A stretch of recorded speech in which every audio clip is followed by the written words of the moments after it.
Sir నమస్కారం sir. నమస్తే.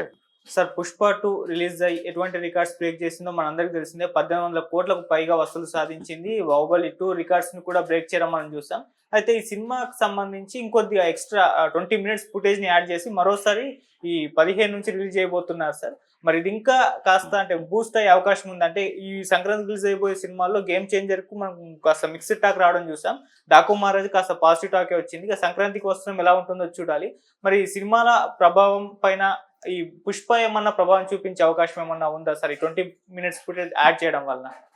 అంటే 'పుష్ప' సినిమాని ఆల్రెడీ ఓటీటీలో చూద్దామని ఫిక్స్ అయినటువంటి ఆడియన్సే మిగిలి ఉంటారు ఇంకా. ఓకే. సో ఇప్పుడు వీళ్ళు రీలోడ్ చేసినప్పటికీ ఆడియన్స్లో థియేటర్స్కి రీలోడ్ అయ్యే వాళ్ళు ఎవరు అనేది కేటగారికల్గా చూస్తే మళ్ళీ అభిమానులే కనిపిస్తారు. అవును. అభిమానులు ఆల్రెడీ ఈ సినిమా మీద ఒక పాజిటివ్ ఒపీనియన్ ఉన్నవాళ్ళు, క్యూరియాసిటీ ఉన్న సెక్షన్స్, వీళ్ళని కోర్ ఆడియన్స్ అనే ఒక డివిజన్ చేశారు ఈ మధ్య దిల్ రాజు గారు. ఆ కోర్ ఆడియన్స్ మళ్ళీ థియేటర్కి వెళ్ళి సినిమా చూసే ఛాన్స్ ఉంది. కానీ మెజారిటీ స్క్రీన్స్లో ఇప్పుడు కొత్త సినిమాలు ఆడేస్తున్నాయి. పుష్పకి మినిమం స్క్రీన్స్ ఉన్నాయి అంతే.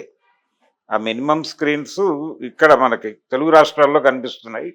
హిందీ బెల్ట్లో కొంచెం బెటర్గానే ఉంది. దీన్ని హిందీ బెల్ట్లో కూడా రీలోడ్ చేస్తున్నారు.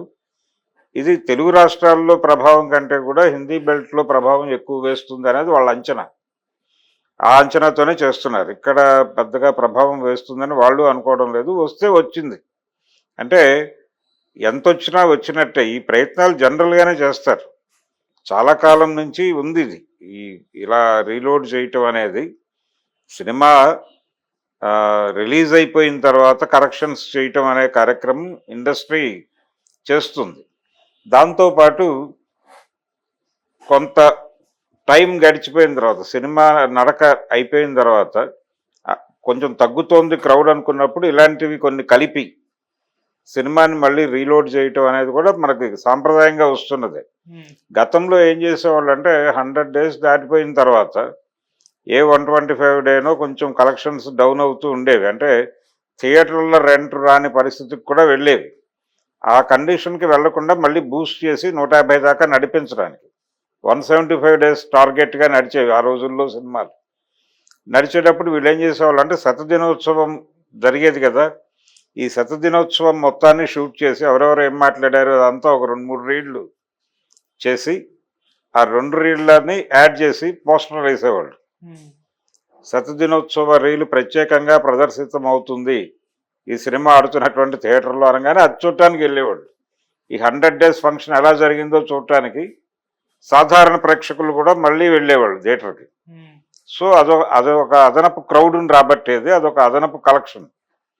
కొన్ని సందర్భాల్లో ఏం చేసేవాళ్ళు అంటే సినిమా షూటింగ్ టైంలోనే తీసినటువంటి కొన్ని పాటలు హోల్డ్ చేసి కొంత జనాలు తగ్గుతున్నారు అనుకున్నప్పుడు, అంటే కంటెంట్ని ఇబ్బంది పెట్టేటువంటి కొన్ని పాటలు కొన్ని సన్నివేశాలు తీసేస్తారు. తీసిన తర్వాత సినిమా రిలీజ్కి ముందు ట్రిమ్మింగ్లో కూర్చున్నప్పుడు ఇవి కొంచెం నడకకి అడ్డుపడతాయి అనుకుని పక్కన పెడతారు. ఈ పక్కన పెట్టినవి మళ్ళీ కలుపుతారు. ఇదే ఇప్పుడు పుష్పకు కూడా జరుగుతోంది. అదే సినిమా నడకని ఇబ్బంది పెట్టే కొన్ని సన్నివేశాలను పక్కన పెట్టి ఇప్పుడు తిరిగి కలుపుతున్నారు. సర్దార్ పాపారాయుడు సినిమాకి జరిగింది అలాగే. సర్దార్ పాపారాయుడు సినిమా నడకకి అందులో ఒక పాట ఇబ్బంది పెడుతుంది అని తీస్తారు. చాలా ఎమోషనల్గా నడుస్తుంది సెకండ్ హాఫ్ అంతా.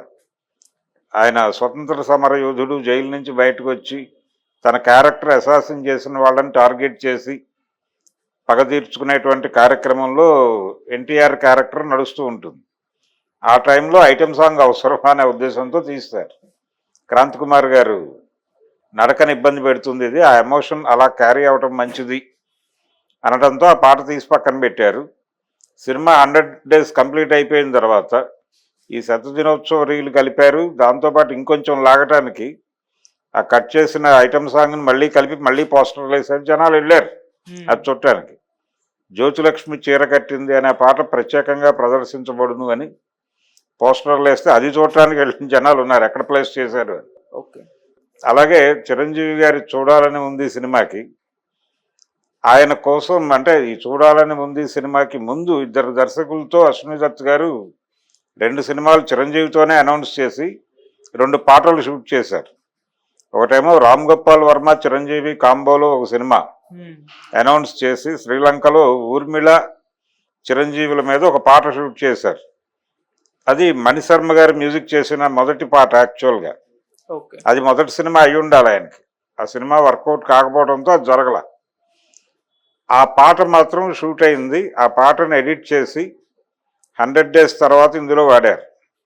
అంటే ఒక పెళ్లి సంబంధం చూసేటువంటి సీన్ ఒకటి ఉంటుంది. చిరంజీవికి పెళ్లి సంబంధాలు చూపించాలి అనే సీన్లో జస్ట్ అలా ఆ సన్నివేశం నడుస్తుండగా ఎలాంటి అమ్మాయి అంటే అనగానే ఆ పాట వేస్తారు ఊరికినే క్యాజువల్గా.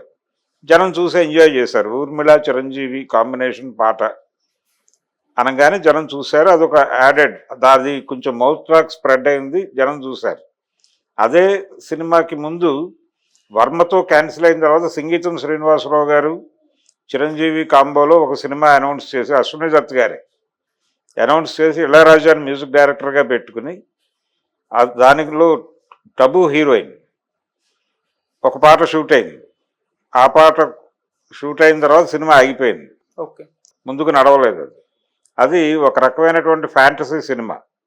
అంటే అది ప్రజెంట్ సొసైటీలో నడుస్తూ జానపదాల్లోకి వెళ్ళేటువంటి కథ. సంగీతం గారు అలాంటి కథలే డిజైన్ చేసేవాడు. అలాంటి కథ ఇది.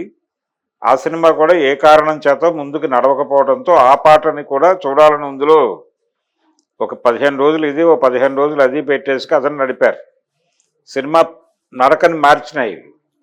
అట్లా ఇప్పుడు ఈ సినిమాకి సంబంధించి పుష్పకి సంబంధించి కథ నడకని ఇబ్బంది పెడుతుంది అనుకున్నటువంటి సన్నివేశాలు, లేకపోతే ఎమోషన్ని డ్రాప్ చేస్తాయి అనుకున్నటువంటి సందర్భంలో దొర్లినటువంటి సన్నివేశాలు ఇవన్నీ పక్కన పెట్టి కొన్నిసార్లు అవి చాలా గొప్ప సీన్స్ అయి ఉంటాయి, గొప్ప పాటలు అయి ఉంటాయి, కానీ వాటిని ఆపుతారు, హోల్డ్ చేస్తారు. హోల్డ్ చేసినవి సినిమా మీద ఇన్ టోటల్ ఒక 2-3 సార్లు చూసేసి ఉన్న వాళ్ళకి ఇవి పెద్ద నడకని ఇబ్బంది పెట్టేటువంటి పరిస్థితి ఉండదు. అందుకని ధైర్యంగా వేసేస్తారు, కాన్ఫిడెంట్గా వేసేసినప్పుడు జనం చూస్తారు. అంటే అసలు ఏం తీశారు అనేది చూడాలని. ఇప్పుడు జనరల్గా యూట్యూబ్లోనూ అక్కడ ఇలాంటి డిలీట్ అయినటువంటి సీన్స్ని ప్రమోట్ చేస్తున్నారు. దాని తాలూకా వ్యూవర్షిప్ దానికి ఉంది, అది తద్వారా సొమ్ము చేసుకుంటున్నారు. ఇలా డిలీట్ అయినటువంటి సీన్స్తోనే ఒక హీరోకి సంబంధించి ఒక 10 సంవత్సరాల స్పాన్లో ఆయన చేసినటువంటి సినిమాల్లో డిలీట్ అయిన సీన్లన్నీ కలిపి ఒక సినిమాగా తయారు చేసి రిలీజ్ చేసి సొమ్ము చేసుకున్న సందర్భం కూడా ఒకటి ఉంది భారతదేశంలో. ఎంజి రామచంద్రన్ గారు చనిపోయిన తర్వాత ఆయన నటించినటువంటి సినిమాల్లో ఎడిటింగ్లో తీసేసిన సీన్స్ అన్నీ కలిపి ఒక కొత్త కథ తయారు చేసి సినిమాగా రిలీజ్ చేసి సొమ్ము చేసుకున్నటువంటి సందర్భం కూడా చూసాం మనం. కాబట్టి ఇలా రకరకాల ప్రయత్నాలు జనాలని థియేటర్లకు రప్పించడానికి తక్కు టమార గజకర్ణ గోకర్ణ విద్యలన్నీ ప్రదర్శిస్తారు. అదే ఇది అందులో భాగమే ఇప్పుడు ఈ పుష్ప రీలోడ్. అంటే ఇది ఓటీటీకి వెళ్ళటానికి ఇంకా టైం ఉంది. ఆ గ్యాప్లో థియేటర్లను ఎంగేజ్ చేయడం కోసం ఈ కార్యక్రమం, ఇదొక అట్రాక్షన్. అంటే బై 1 get 1 స్కీమ్స్ లాంటి స్కీమ్ ఇది. అలాంటి స్కీమ్తో ఇది యాక్చువల్గా మొన్న పండగకి సెలబ్రేషన్స్ మొదలైన రోజే పడాల్సింది. 11-12లో అనుకున్నారు వీళ్ళు. 12వ తారీఖు అనేది వాళ్ళు మొదట అనుకున్నది.